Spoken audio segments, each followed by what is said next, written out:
80 All right. right here, right now. Well, this is the story we got, right? Let's keep going. What if I ask you about speed? You guys know the difference between speed and velocity? Speed with Velocity gives you direction. direction, right? Okay, and speed just gives you magnitude. So how would I find speed if I knew the velocity? Disregard the direction? Yeah. So what tells me the direction? The sign, right? So what would I have to make the velocity always if I wanted the speed? The absolute value of it, right? Because I want it to be positive. Very good. Okay. So the speed, which is the absolute value of velocity, is increasing. When do you think the speed of an object would be increasing?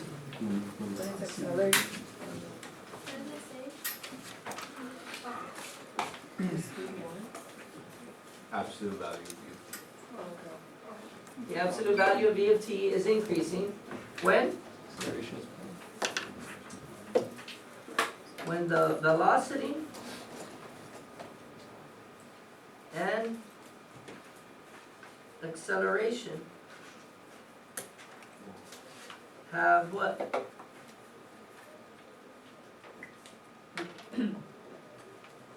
The same signs. Okay, so if I'm working and I'm going in a certain direction, and then there's an external force that also is applied in the same direction, what is that going to cause the particle to do? It's going to cause them to speed up, right? Because they're both moving in the same direction. Both forces are applied in the same direction, whether to the left or to the right, right? So if I was walking like this and then Pablo pushed me, right? I should speed up, right? Yeah, push me. So I'm walking this way at a certain rate, my certain velocity, and then I'm pushed. I made that, I exaggerated that a little bit.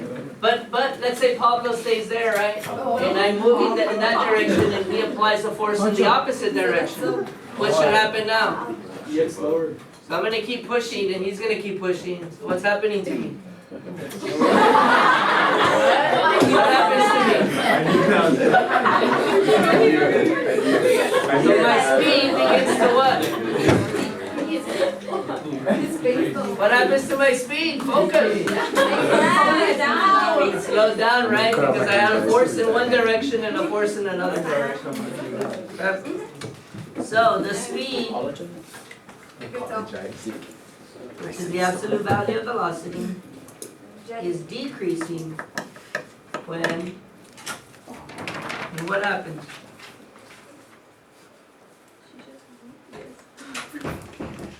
When the velocity and acceleration have opposite signs. So there's going to be questions like that on the AP test. So they ask you, tell me when the particle is moving to the right. Tell me when the particle is moving to the left. Tell me when the particle is at rest. Tell me when the particle changed direction. Okay? Tell me when the particle was speeding up. Tell me when the particle was slowing down. Okay? You have to be able to know all this stuff. Okay? And most of that is given by velocity. The only one where you need velocity and acceleration is when you're talking about slowing down or speeding up, because you need to compare both. Okay? And the last thing is, if the velocity is 0, but the acceleration is not 0, then what do you think is happening? It's what? Changing direction? Okay, so the particle is momentarily stopped and changes what? Direction. Okay?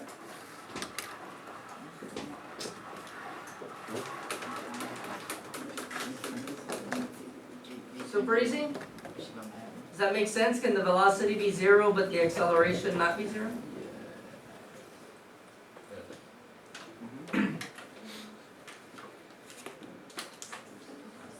How could my velocity be 0? So I'm not moving, but I'm accelerating.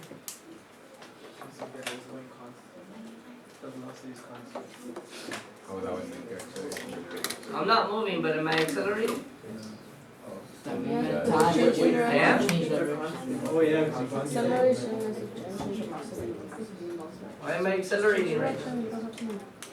The gravity was In what direction am I accelerating? down. Down, right? Oh, why? Why am I accelerating down? Gravity. Gravity, right? Let's go. Good job. You understand? So, for the rest of the class, we're going to look at different examples involving this, and we're going to look at different questions being asked. The majority of the time on the AP test, they'll ask you questions where they give you the velocity function, and then they ask you things about the original position of the particle or how it's moving, or they'll ask you about acceleration. If they give you a graph, it'll be from there. They might give you an equation. We don't know. Okay, last year, they gave them an equation. They gave them a velocity equation. And it was on the calculator section, which made it even easier. Okay, so for example here, the very first question. So for t greater than or equal to 0, particle moves along the x-axis. The velocity of the particle at time t is given by this function. So they're already giving me the velocity function. Okay, and it says at t equals 4, is the particle speeding up or slowing down? How am I going to determine that? How do I determine if something is speeding up or slowing down? What do I have to pay attention to? Velocity at that moment and acceleration at that moment. Do they have the same signs? Do they have different signs? That's where it's going to be speeding up or slowing down. So in this case, he found the velocity at 4 by just plugging it in. And then he found the acceleration at 4 by finding the derivative. Did he even have to show the derivative? No, because it's the calculator section of the test. He could have done that on the calculator and figured out this, right? What do you notice about both of them? They're different signs, so that means the particle should be what? Slowing down, right? So there it is. The particle is slowing down because A of 4 and B of 4 have different signs. Papitas. Easy? AP question. Cool? It will be there on the test. Here's another one. On the interval from 0 to 3, when does the particle change direction? Okay, so what tells me the direction that the particle is moving? Velocity, right? So I need to know where velocity is positive and where velocity is negative on that specific interval, right? So I need to look at from 0 to 3, okay, but I also need to find out between 0 and 3 if my velocity was ever what? 0, right? So that will be where the particle stops, right? So I could use the calculator to figure that out, which is probably what he did. He got this value. And then he checked on the left side of that, right? So if I was looking at the velocity graph would be where on the left side of 2.707? Above the x-axis, that's where I have positive values, right? Then it would be where at 2.707? On the x-axis, and then it would be where over here? Below. So depending on what you're trying to do is how you need to look at the graph. Okay, here I needed to find positives, negatives, and zeros, so I don't look at it as increasing or decreasing. I just look at it as where it's at. Are they positive numbers, negative numbers, or zeros on the x-axis? If I wanted to find the next derivative, then I have to look at it as if it were increasing or decreasing, or horizontal tangents. You understand? Sort of? Alright, super easy? Then we get into some other stuff that we haven't talked about, which is integration. So eventually we'll get to that and you'll be able to answer those questions. Okay, but at this point, at least the first 2 parts of that free response you should be able to have. Alright, anyways, so let's look at this bad boy here. So suppose the velocity of a particle is given by this function where t is greater than or equal to 0. Does that make sense? Should t be greater than or equal to 0? Yes. Yes, why? Because t can negative. Time cannot be negative. Okay, so most of the time that will be stated. Where t is measured in minutes and v of t is measured in inches per minute. So every time you read a problem, you want to take note the units. Okay? So you know that time is in minutes and v of t is inches per minute. It's a rate. Already telling me the velocity. It says find v of 3 and v prime of 3, and based on these values, describe the speed of the particle at t equals 3. How would I find v of 3? Just plug it in, right? It's given to me. Let's do it. 3 plus 2 times 3 plus 4 squared. 3 plus 4 is 7. 7 squared is 49. 49 times 5. Do 50 times 5 and then take away 5. 245? Yes. Very good. And what would be the units? Inches per minute, not inches per minute squared? No. No, right? That would be acceleration. Okay, so what would this tell me about the particle? What is the particle doing at t equals 3? Moving to the right. The particle is moving to the right because this is a what kind of number? Positive. At a rate of 245 inches per minute when t equals 3, right? Okay, cool. Now we also need v prime of 3. So v prime of 3 is the same as what? The acceleration at 3, right? Okay, so in order to find v prime of 3, we first need to find v prime, right? Okay, so let's find v prime. I guess I'll do it over here. How do you want to do it? Do you want to expand it or do you want to do product rule? Product rule? Alright, derivative of the first?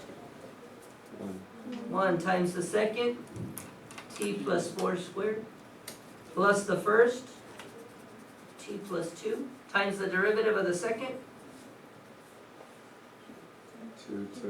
2 times t plus 4 times 1. Yeah. Why times 1?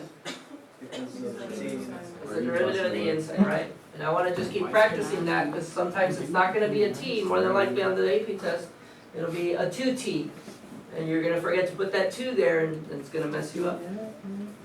Okay? Alright, so do I need to simplify that or could I just work with it the way it is? Just work with it, right? So I'm going to do 3 plus 4 squared plus, parentheses, 3 plus 2 times 2 times 3 plus 4. 3 plus 4 is 7, 7 squared, that's 49, right? And over here we got 5 times 2, that's 10. 10 times 7? 70? 49 plus 70 is what? 119? And what would be the units for that one?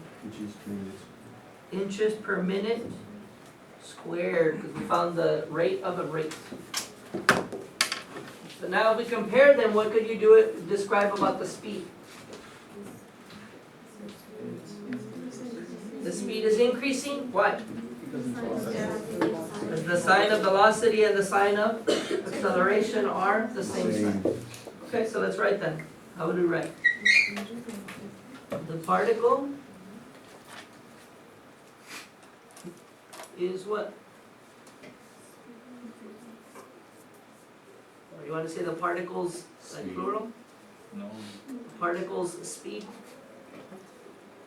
is increasing at what particular time? T equals 3 minutes. Because? What's my justification? Because acceleration and velocity are same sign. V of 3 and A of 3 have the same sign? Okay. Could I have put V prime of 3 there? Yes. Yes? I'm using A of 3 because I defined that V prime of 3 was the same thing as A of 3 over here. Okay, if you don't define that, you want to be careful, okay? Good? Alright, on what intervals is the particle moving to the left or moving to the right? Show me your analysis and justify your answer. Okay, so how am I going to know whether the particle moves to the left or moves to the right? If the velocity is negative. If the velocity is negative or positive, right? So what do you think we should start off by finding? where the velocity is what? 0, right? So let's start off by finding that, and then we can use, we'll have intervals to check, okay?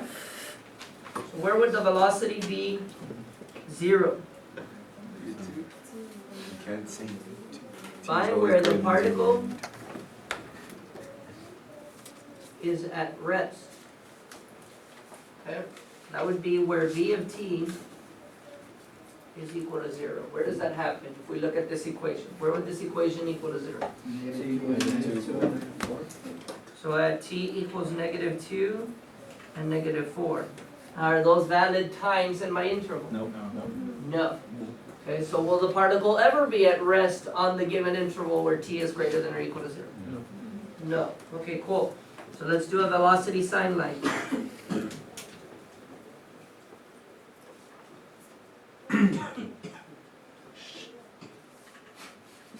And we're gonna start it at 0 and go forever to the right. Okay, so I don't need anything, I just need a test point somewhere on the right side of 0. What would be a good one to use? Why don't we use one that we already used, 3. Three. right? So what did I get when I plugged in 3? 245, right? We got a positive? Okay, so that means the particle is moving to the what? To the right.